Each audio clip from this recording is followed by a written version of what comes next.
দাদা বলেন। আমরা কালকে রাত্রে এসেছিলাম, দাদার হোমস্টেটা দারুণ, আপনারা সবাই আসবেন আশা করি। আমরা এই তো বাইক ট্রিপটা করছি আর কি, তো পরিবেশ ভালো। এখান থেকে আমরা কাঞ্চনজঙ্ঘাও দেখলাম, ঠিক আছে, উপর থেকে সানরাইজও দেখলাম, ঠিক আছে। খাওয়া দাওয়া দারুণ, খাওয়া দাওয়ার কোয়ালিটি একদম, যারা বেঙ্গল থেকে আসবে তাদের জন্য দারুণ, তো মনে হবে বাড়িতে খাচ্ছি। নট অনলি বেঙ্গল, সব সব জায়গা জায়গা থেকে, থেকে হ্যাঁ, একদম অ্যাকচুয়ালি ঘরের খাবার যেরকম হয় অ্যাজ ইট ইজ সেম খাবার, টেস্টফুল খাবার।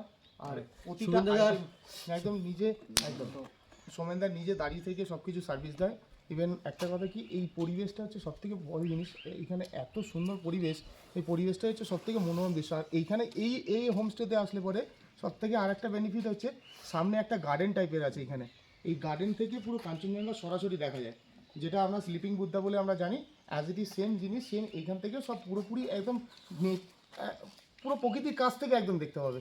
আর এর ওপরে একটা ছাদ রয়েছে, ছাদের ওপরে যদি রাত্রিবেলা যদি কেউ ওঠে, তার ভিউ অসাধারণ।